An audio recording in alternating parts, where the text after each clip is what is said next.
This video lecture is on the topic Jacobian matrix in vector calculus. The Jacobian matrix of a vector valued function in several variables is the matrix of all its first order partial derivatives. Now first we define the Jacobian matrix. Let X be a product of n Banach spaces x1, x2 up to xn and U be an open subset of X. Let Y be a product of m Banach spaces y1, y2 up to ym, and let F be a map from U to Y and take the projections map Pi from Y to Yi. Here Y is a product of m Banach spaces, so we can talk about m projection maps. Then the map Pi composed with F, this is a map from U to Yi.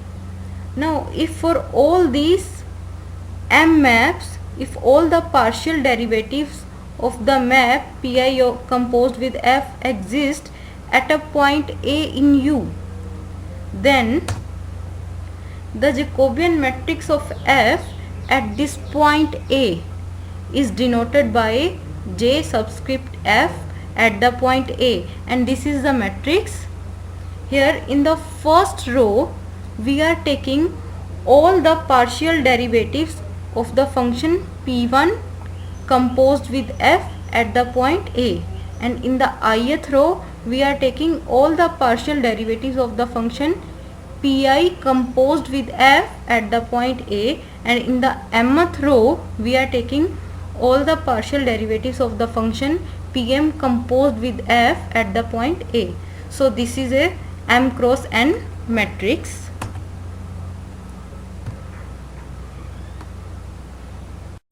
So in order to define Jacobian matrix of a function, we need partial derivatives of this function Pi composed with F exist. Now what will happen if F is differentiable at some point?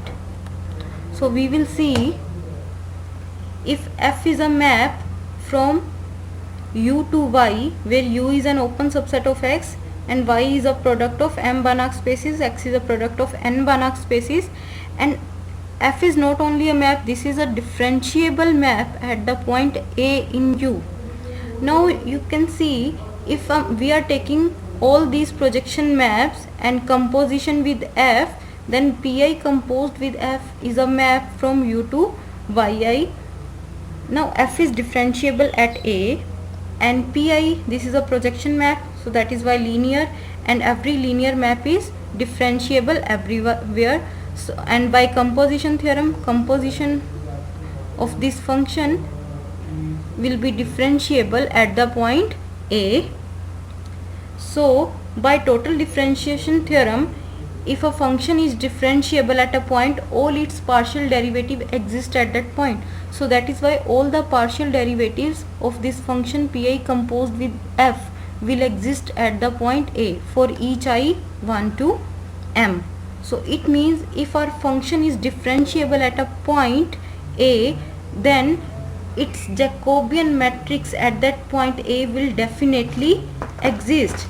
And not only that, we will see the linear transformation represented by the Jacobian matrix. Jacobian matrix, this is a matrix of order m cross n, and every matrix represents a linear transformation. So that is why the linear transformation represented by this Jacobian matrix of F at A is the best linear approximation of F near the point A. What does it mean? It means the Jacobian matrix denoted by JFA actually represents the derivative of F at the point A. So that is why derivative of F at the point A is Jacobian matrix of F at the point A. So that is why this derivative of F at A is a linear map from X to Y, and this linear map is nothing but it can be represented by the above matrix of partial derivatives of Pi of F, where I is varying from 1 to m and J is varying from 1 to n. This matrix of partial derivatives is called the derivative matrix or the Jacobian matrix of F at A in U. So It means if f is differentiable at a point A, we will just find the Jacobian matrix of f at the point A. So Jacobian matrix is a tool to find the derivative of a function at some point where it is differentiable.